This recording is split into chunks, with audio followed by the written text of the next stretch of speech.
días. El día de hoy vamos a hablar sobre tres conceptos importantes sobre lo que es la autonomía, heteronomía y la libertad.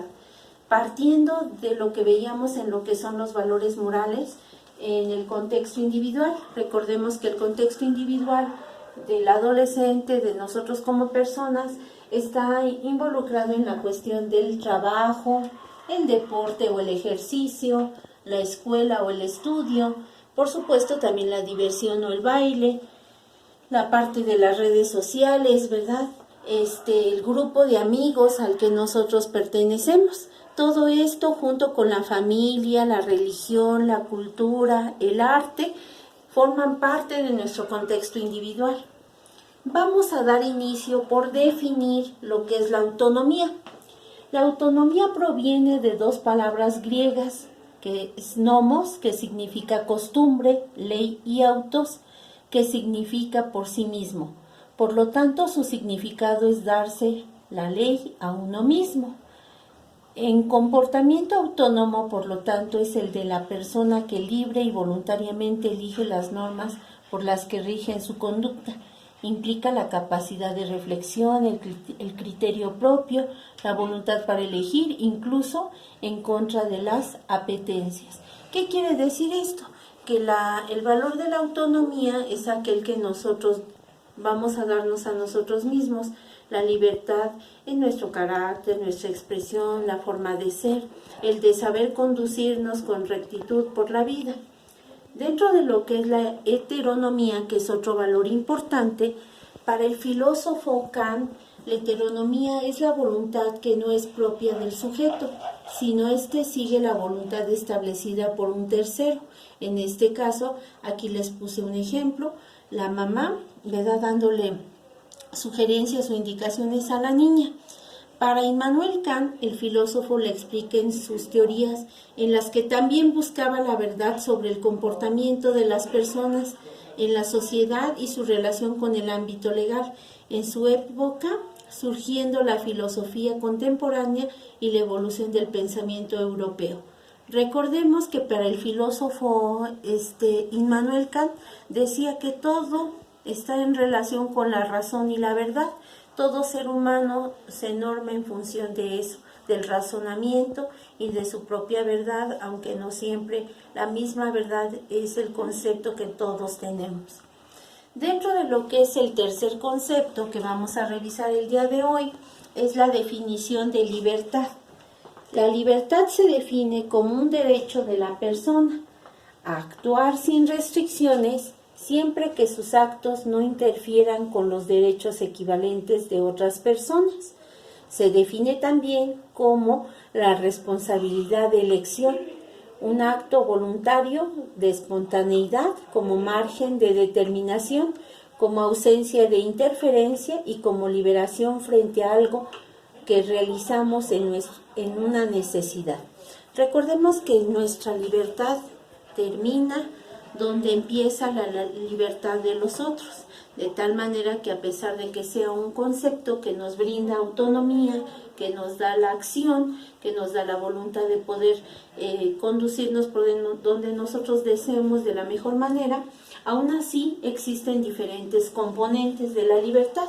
Dentro de ellos vamos a ver que para el escritor Raúl Gutiérrez Sáenz, en su libro Introducción a la Ética, nos dice que existen tres componentes o facultades del hombre. Entre ellos va a estar la voluntad o el libre albedrío, la capacidad que tenemos nosotros para actuar, para hacer las cosas o para no hacerlas, nuestra voluntad.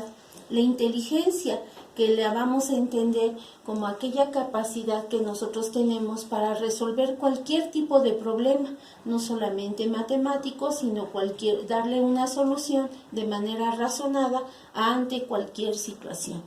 Y finalmente, el carácter, que es la manera de decidirnos, de conducirnos ante la vida.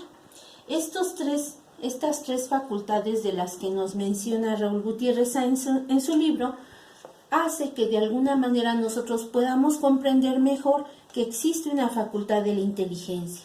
Y aquí se los ejemplifique con esto. Dice, si una persona enferma de sus facultades mentales, comete un ilícito y no se le puede juzgar ya que no actuó conscientemente a la inteligencia, por lo mismo de su enfermedad o desorden mental.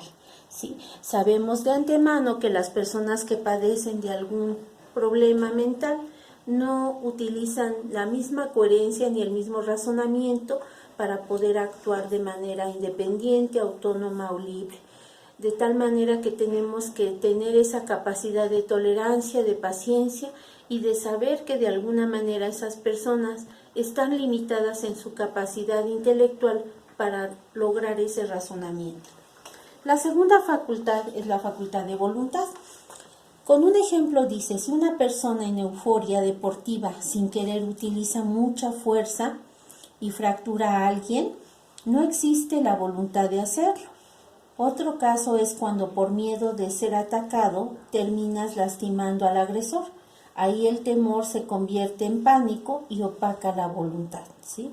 De repente son acciones inconscientes en donde no queremos causar destrucción y daño a unas segundas personas, sin en cambio cuando nuestra noradrenalina, ¿verdad? Nuestra adrenalina sube y nubla nuestro entendimiento, también nuestra voluntad se opaca y no razonamos correctamente.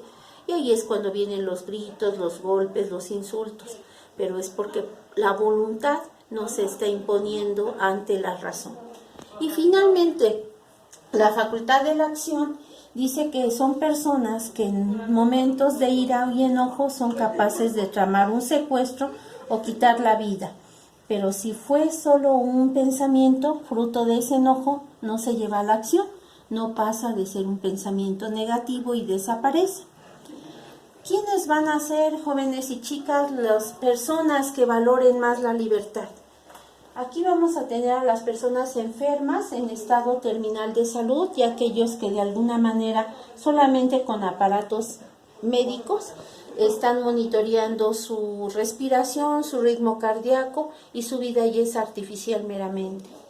Van a valorar también la libertad las personas que están en prisión o que se encuentran en la cárcel, debido a que la libertad termina, les había yo dicho, a donde empieza la libertad de los otros. Y por alguna situación de actos que violaron como normas sociales, pues se encuentran en este lugar. Las que están aisladas de su país de origen por trabajo, que tienen que mantenerse en otros países como indocumentados o como asilados de ese lugar, pero con la finalidad de poder contribuir económicamente a la familia y que ellos sean el sustento fuerte dentro de la economía de un país. Y también aquellas personas con impedimentos físicos severos, aquellos que sufren de una hemiplegia, paraplegia, en donde la movilidad de ellos no les es posible desplazarse de manera libre a diferentes lugares o en otros espacios. Y finalmente las que tienen que trabajar en lo que no les gusta.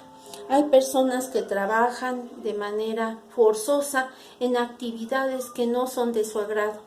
Sin en cambio, el hecho de estar ahí están coartando precisamente la libertad de esas personas. Pues jóvenes y señoritas, esto sería todo en general de los 3 conceptos importantes que es la autonomía, la heteronomía y la libertad. Que tengan muy buen día. Hasta pronto.